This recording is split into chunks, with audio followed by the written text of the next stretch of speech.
속보, 미쳤네 진짜. 완전 도둑놈이다. 뭐? 2150억 원이라고? 축협 정몽규 진실 드러났다. 무려 2000억 원이라는 사실에 초토화.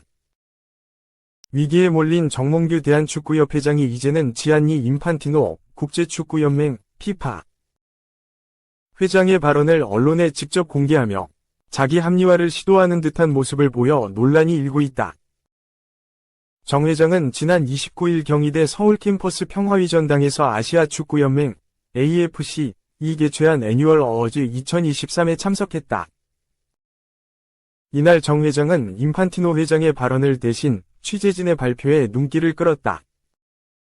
정몽규, 피파 인판티노 회장이 대한축구협회 문제 이해가 안 된다고 해.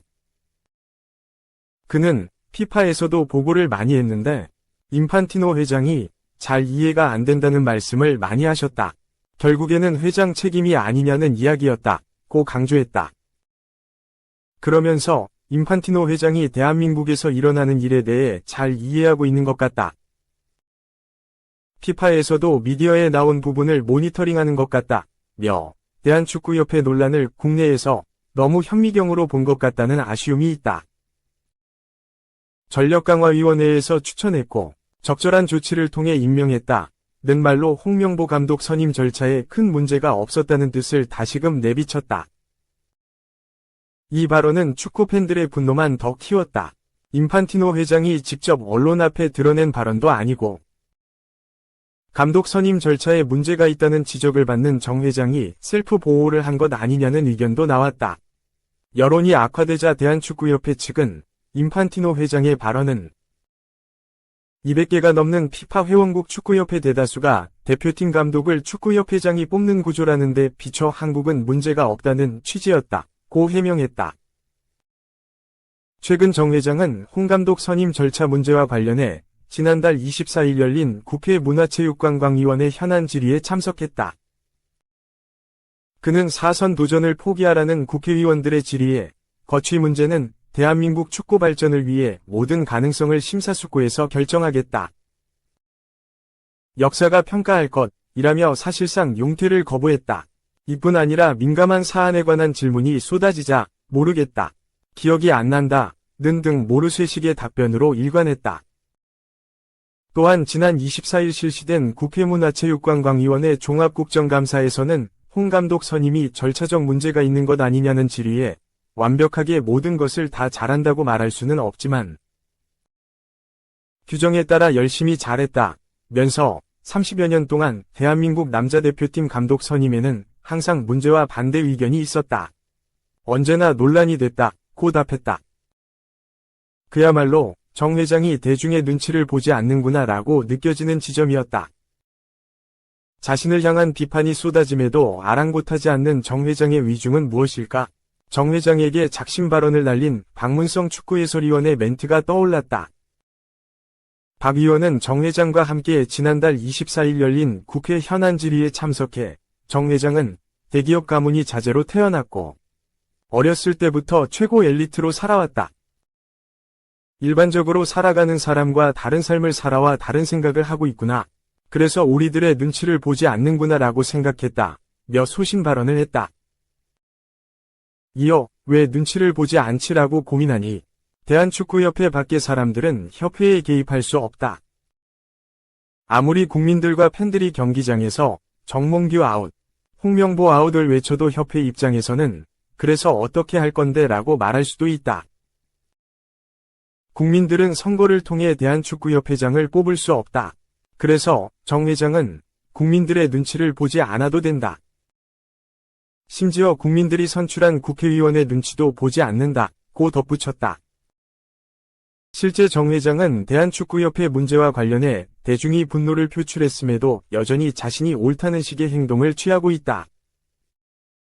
일부 잘못은 인정하지만 홍 감독 선임 과정 자체가 무효가 될 수는 없다는 입장을 고수하고 있다.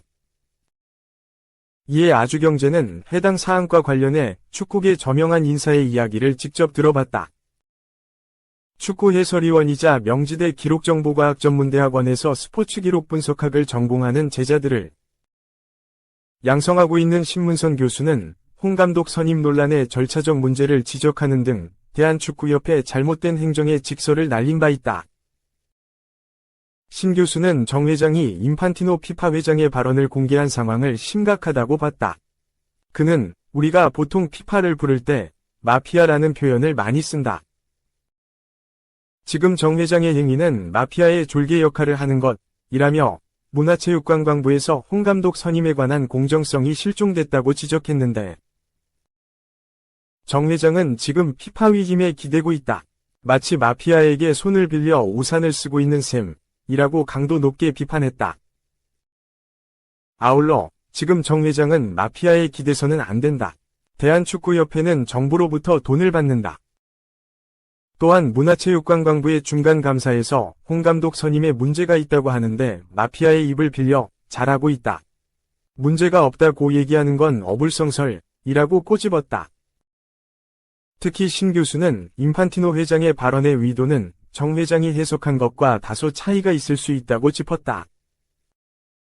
그는 인판티노 회장의 발언은 외교적 수사일 가능성이 있다. 그걸 마치 사실인 것처럼 말하고 다닌다. 이미 정 회장의 동문서답, 유체 이탈 화법에 국민들은 화가 난 상태인데 지금 와서 이런 행위를 하는 것 자체가 이해가 안 된다고 목소리를 높였다. 박 의원의 주장대로 정말로 정 회장은 평생을 부족함 없이 자라온 유복한 환경 탓에 남들의 눈치를 보지 않은 채 독단적인 행정을 하는 것일까? 신 교수의 말처럼 위기에 몰리자 피파에 기대려는 속셈이 아닌지도 의구심이 드는 대목이다. 정 회장은 마치 대한축구협회를 개인 회사처럼 운영하고 있다는 비판을 받고 있다. 그래도 최소한 국민들의 눈치를 봐야 한다. 정 회장이 대한축구협회의 수장일지는 몰라도 축구대표팀은 대한민국을 상징하는 팀이기 때문이다. 정 회장의 막무가내식 행정과 비상식적인 감독 선임 절차는 국민들을 더욱 화나게 만들고 있다. 한편 문체부는 정 회장이 이끄는 대한축구협회의 감사 최종 결과를 조만간 발표할 예정이다. 문체부의 대한축구협회 감사 자료에서 행정에 문제가 있었다는 판단이 나오면 정 회장은 대한축구협회장 4선 도전에 큰 위기를 맞을 것으로 보인다. 이런 감독은 처음. 김판곤 감독의 리더십. 울산 구단 직원들도 반했다. 센 울산. 김판곤 감독이 이끄는 울산은 1일 울산종합운동장에서 개최되는 2024 시즌 K리그 1 36라운드에서 루빅손과 주민규의 연속골이 터져 강원FC를 2-1로 이겼다.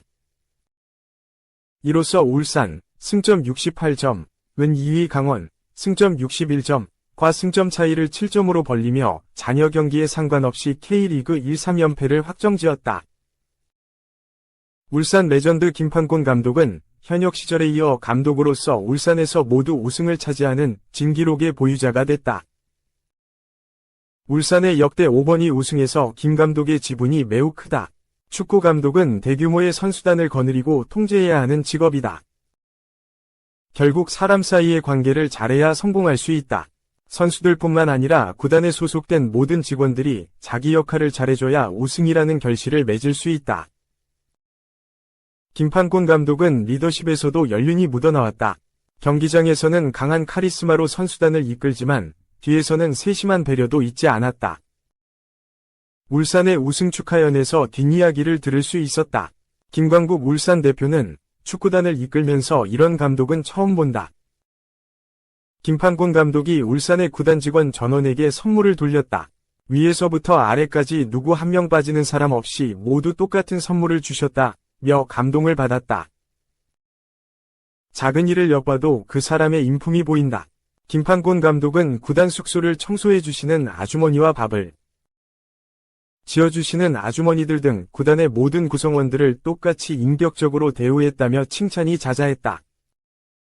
선수들도 마찬가지였다. 베테랑과 신인급 선수들 모두에게 각자 다른 역할을 부여하고 동기부여를 줬다. 그 결과 울산이 3연패로 시즌을 마무리할 수 있었다. 김판곤 감독은 제가 특별한 리더십을 발휘했다고 생각하지 않는다. 울산에 와보니 전임, 홍명보 감독이 팀을 잘 만들어놨다. 선수들이 직업정신이나 팀정신이 흔들리는 모습이 없었고 안정돼 있었다. 손댈 부분이 많이 없었다. 며 겸손함을 보였다.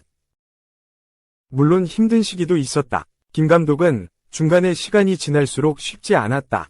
우승 경쟁을 4위로 시작해서 선두를 유지하기도 힘들었다.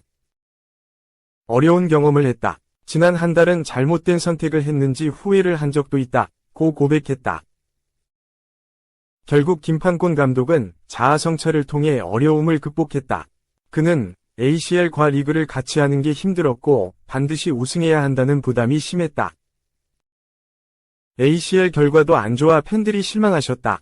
결국 골키퍼, 주장, 노장, 공격수들까지 각자 역할을 다 해줬기에 좋은 결과가 나왔다. 모두에게 감사하다. 며 선수단에게 우승의 공을 돌렸다. 3. K 현장 메모. 김두현 나가. K리그 최고 명문의 강등 위기 오른쪽 화살표 터져버린 전북 팬들의 분노. 전북 현대는 2일 오후 2시 전주 월드컵 경기장에서 열린 하나원큐 K리그 1-2024 36라운드에서 인천 유나이티드와 0에서 0 무승부를 거뒀다. 전북은 9승 11무 16패, 승점 38로 11위를 유지했다. 전북은 K리그를 대표하는 강호다. 창단 이후 지금까지 리그에서 9회 트로피를 들었다. K리그 최다 우승 구단이 바로 전북이다. 그런데 최근 흐름이 좋지 않았다. 지난 시즌 K리그 1에서 4위를 차지하며 2008 시즌 4위 이후 가장 낮은 순위를 기록했다. 이번 시즌은 최악 그 자체다. 리그 초반부터 흔들리더니 단 페트레스쿠 감독이 자진 사퇴했다. 이어서 김두현 감독이 지휘봉을 잡았지만 분위기를 바꾸지 못했다. 여름 이적 시장에서 안 들이고 이승우 등 수입급 자원이 합류했지만 마찬가지였다. K리그 1은 12위, 최하위, 팀이 K리그 2, 2부 리그로 강등된다. 10팀과 11위 팀은 승강 플레이오프를 통해 잔류 여부가 결정된다. 전북은 이 경기를 앞두고 K리그 11위에 머무르고 있었다. 강등 위험이 컸다. 이번 경기 상대인 인천은 12위였다. 두 팀의 승점 차는 2에 불과했다. 만약 전북이 지면 리그 최하위로 내려가는 상황이었다. 경기 초반 전북이 적극적으로 공격에 나섰지만 이내 수그러들었다. 전병관, 이승우, 안드리고 등 수준급 공격 자원을 투입했으나 크게 효과가 없었다. 결국 헛심 공방 끝에 0에서 0 무승부로 경기가 끝났다. 최하위로 떨어지진 않았으나 리그 종료까지 2경기 남은 시점에서 전북은 여전히 11위다. 이날 경기 종료를 알리는 휘슬이 나오자 전북 응원석에선 야유가 터져나왔다. 김두현 나가라고 적힌 걸개까지 등장했다. 전북이라는 명성에 걸맞지 않은 경기력에 팬들의 분노가 폭발했다. 김두현 감독은 자신과 선수단을 향한 야유에 팬들의 마음 충분히 공감한다. 우리는 매 경기 이기기 위해 준비한다. 축구는 원하는 대로 돌아가지 않는다. 선수들과 잘 준비해서 다음 경기하겠다. 라고 답했다.